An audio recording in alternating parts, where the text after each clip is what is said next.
Assalamualaikum warahmatullahi wabarakatuh. Bagaimana anak-anak, selalu sehat? Nah, marilah kita mengikuti kegiatan belajar kita hari ini. Semoga kalian bisa mengikuti pelajaran dengan baik. Pada kesempatan kita hari ini, kita akan belajar tentang pelajaran IPS, yaitu untuk kelas 7 bab 1 tentang manusia, tempat, dan lingkungan.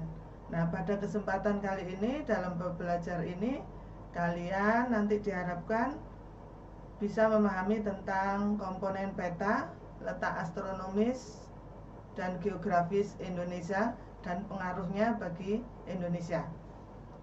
Materi yang kita bahas kali ini yaitu tentang letak dan luas Indonesia. Kalian bisa mengetahui letak suatu tempat itu dari sebuah peta.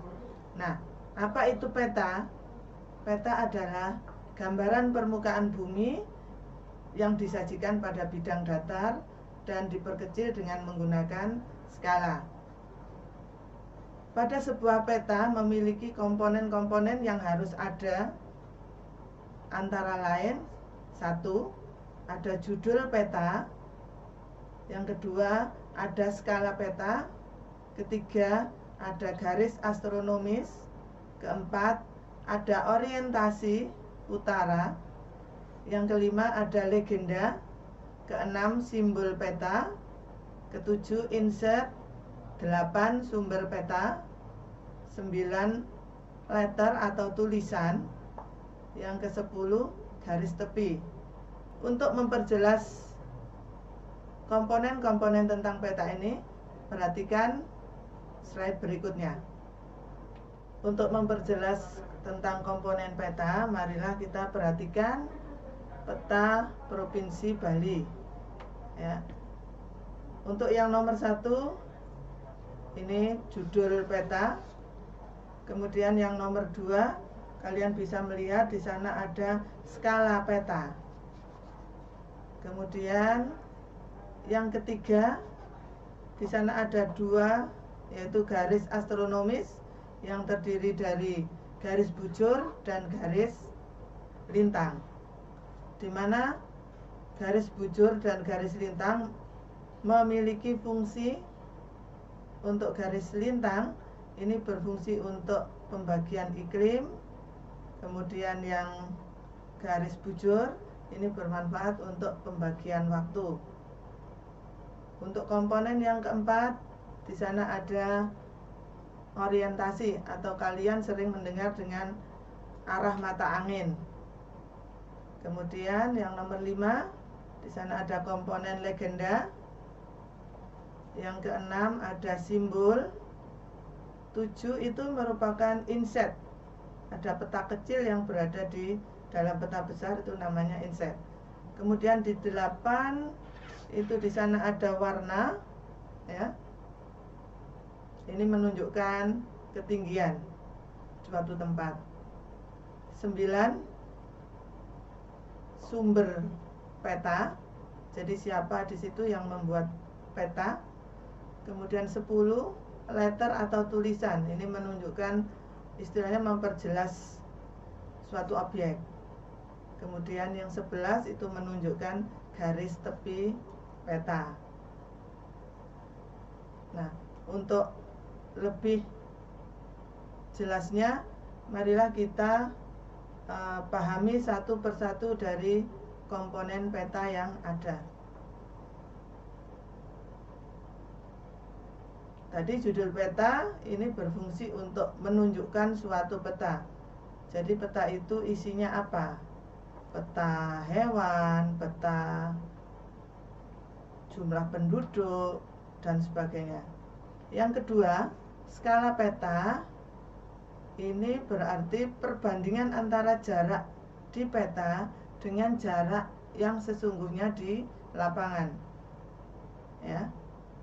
Kalian tahu di peta itu tadi diperkecil, jadi keadaannya tidak sesuai dengan yang ada di lapangan. Untuk skala ini ada 2 macam skala. Yang pertama, skala angka. Bisa kalian lihat contohnya, ada di situ skala 1 dibanding 10 juta. Nah, berarti di dalam peta 1 cm berarti sama dengan 10 juta cm di keadaan sesungguhnya. Jadi sekali lagi, skala angka 1 cm pada peta sama dengan 10 juta cm pada jarak sesungguhnya. Kemudian yang kedua ada skala garis. Kalian lihat di sana ada angka yang tertulis di atas garis dan di bawah garis. Nah, angka yang di atas garis itu menunjukkan jarak yang ada pada peta. Kemudian yang di bawah garis itu merupakan jarak yang sesungguhnya. Sehingga dari contoh skala garis di sana, 1 cm pada peta sama dengan 5 km pada jarak sesungguhnya. Untuk komponen yang ketiga, garis astronomis, yaitu garis koordinat yang terdiri dari garis lintang dan garis bujur. Nah, garis lintang itu yang mana? Garis lintang ini yang melintang dari barat sampai ke timur atau timur ke barat. Adapun fungsi dari garis lintang ini nanti berfungsi untuk pembagian iklim. Kemudian garis bujur, garis yang membujur dari utara ke selatan. Ini berfungsi untuk pembagian waktu. Kita lanjutkan dengan komponen yang keempat, yaitu orientasi. Ini kalian sering menyebutnya sebagai arah mata angin. Nah, arah mata angin ini artinya petunjuk arah. Kalian harus memahami betul bahwa pada sebuah peta, petunjuk arah bagian atas itu adalah utara. Ini sudah menjadi ketentuan dan kesepakatan dari secara internasional. Kemudian yang kelima itu legenda. Di sana berisi tentang keterangan semua objek yang ada pada peta. Kemudian ada yang keenam, simbol peta. Tanda khusus pada peta yang mewakili objek. Nah, simbol ini ada beberapa macam, ya, ada yang berupa garis, ada yang berupa warna, ada yang berupa titik, ya. Kemudian untuk 7 inset itu peta kecil yang berada pada peta besar. Fungsinya untuk memperjelas lokasi. Jadi kalau ada suatu tempat yang perlu dijelaskan, ada memiliki kondisi yang perlu untuk dipahami, maka di sana biasanya diberikan peta kecil itu untuk memperjelas tempat itu. Kemudian yang ke-8 di sana ada simbol warna. Simbol warna ini berkaitan dengan ketinggian suatu objek. Jadi kalau kalian bisa melihat di sana warnanya mulai dari yang terang menuju ke coklat. Nah, ada yang coklat itu menunjukkan ketinggiannya sekian. Nah, yang agak terang menunjukkan ketinggian yang lebih rendah. Itu bisa dilihat dari warna. Kemudian yang ke-9, sumber peta. Ini lembaga yang membuat peta. Jadi siapa yang istilahnya memproduksi peta ini. Setelah kita mempelajari komponen-komponen peta, marilah kita lanjutkan pelajaran kali ini dengan pelajari letak Indonesia. Letak adalah suatu tempat, posisi suatu tempat terhadap tempat yang lain. Macam letak ini yang akan kita pelajari. Yang pertama ada letak astronomis, yang kedua letak geografis. Berkaitan dengan letak astronomis, yaitu letak suatu tempat berdasarkan garis lintang dan garis bujur. Nah, bagaimana sekarang letak Indonesia? Jika dilihat dari letak astronomis Indonesia, Indonesia itu berada di 95 derajat bujur timur dan 141 derajat bujur timur. Kemudian 6 derajat lintang utara sampai 11 derajat lintang selatan. Setelah kita mempelajari komponen-komponen peta, marilah kita melanjutkan pelajaran kita, yaitu tentang letak dan luas Indonesia. Yang pertama kita pelajari tentang letak, yaitu posisi suatu tempat terhadap tempat yang lain. Untuk letak ini ada dua macam. Yang pertama letak astronomis, kemudian yang kedua letak geografis. Letak astronomis ini suatu letak berdasarkan lintang dan garis bujur. Nah, bagaimana tentang letak astronomisnya Indonesia? Indonesia berada di garis astronomis, yaitu 95 derajat bujur timur sampai 141 derajat bujur timur dan 6 derajat lintang utara sampai 11 derajat lintang selatan. Nah, untuk lebih jelasnya letak astronomis Indonesia, marilah kita perhatikan peta letak astronomis Indonesia. Kalian perhatikan letak astronomis Indonesia pada peta ini. Untuk yang garis berwarna kuning ini menunjukkan garis lintang, ya. Kalian bisa melihat dari sana yang bagian utara 6 derajat lintang utara, kemudian batas selatan 11 derajat lintang selatan. Kemudian kalian lihat di sana ada garis putus-putus berwarna merah, itu menunjukkan garis bujur.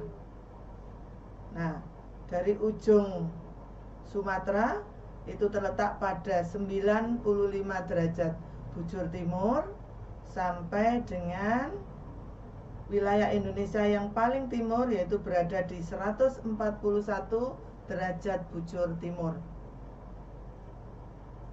Yang kedua, kita akan pelajari letak geografis, yaitu letak suatu tempat dilihat dari posisi pada permukaan bumi. Nah, letak geografis Indonesia, kalau kalian perhatikan di peta nanti ya Ibu sajikan, itu berada di antara dua benua, yaitu benua Asia dan benua Australia. Kemudian di antara dua samudra nanti Samudra Hindia dan di atas Samudra Pasifik. Lebih jelasnya kita lihat ke peta letak geografis Indonesia. Nah, kalian bisa memperhatikan posisi Indonesia pada peta tersebut terletak di antara dua benua. Kalian lihat di sebelah utara, sisi utara benua Asia, kemudian posisi di selatan Indonesia benua Australia, dan di antara dua samudra. Untuk yang bagian selatan Pulau Indonesia ada Samudra Hindia, kemudian di utara Indonesia ada Samudra Pasifik. Sehingga kalau kita lihat Indonesia itu pas berada di persilangan dunia. Nah, dengan posisi yang sangat strategis ini, bagaimana pengaruhnya nanti terhadap bangsa Indonesia?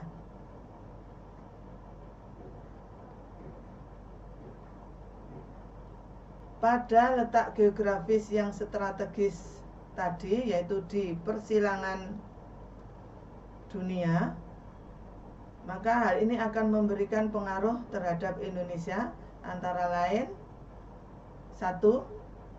Indonesia berada di jalur perdagangan dunia. Artinya negara-negara yang berada di benua Asia yang akan melakukan perdagangan ke benua Australia tentunya pasti melewati Indonesia. Demikian juga negara-negara yang berada di benua Australia nanti kalau melakukan perdagangan ke negara benua Asia juga akan melalui Indonesia.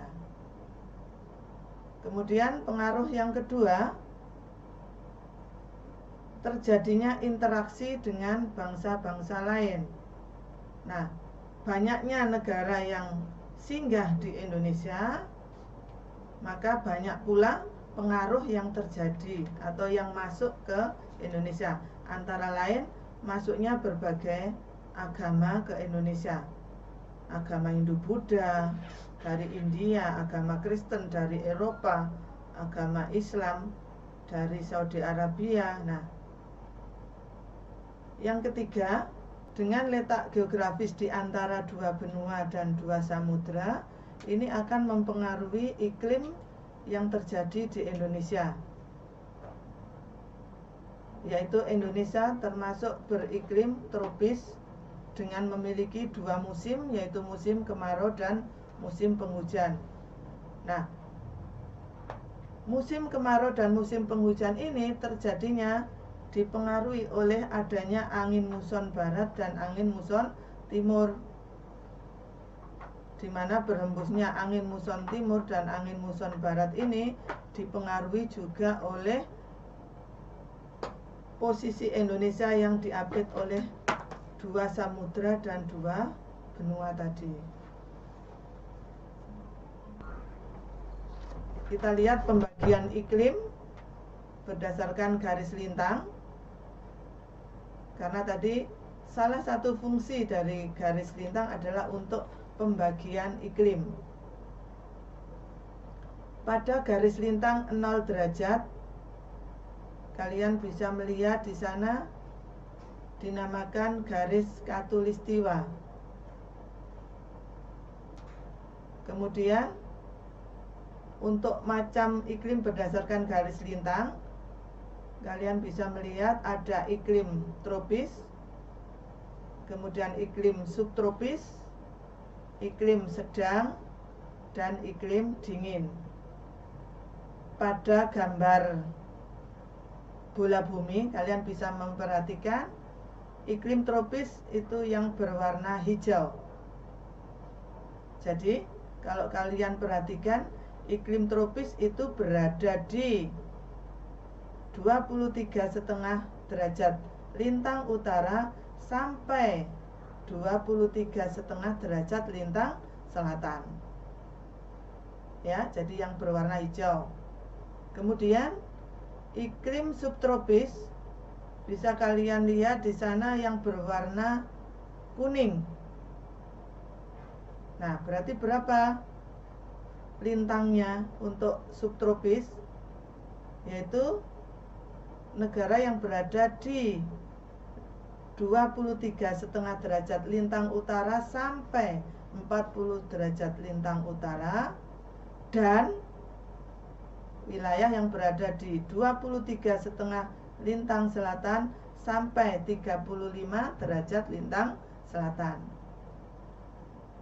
Kemudian yang beriklim sedang, ini wilayah yang berada di warna biru muda dengan lintang 40 derajat lintang utara sampai 60,5 derajat lintang utara dan 35 derajat lintang selatan sampai 66,5 derajat lintang selatan. Kemudian iklim dingin itu yang berwarna biru tua, ya, yaitu berada pada lintang 60,5 derajat lintang utara sampai 90 derajat lintang utara. Atau di sana ada KU, berarti kutub utara. Okay. Kemudian dan 66,5 derajat lintang selatan sampai 90 derajat lintang selatan atau 90 derajat kutub selatan. Nah, dilihat dari letak astronomis Indonesia tadi yang berada di 6 derajat lintang utara sampai 11 derajat lintang selatan, berarti Indonesia berada di wilayah yang berwarna hijau.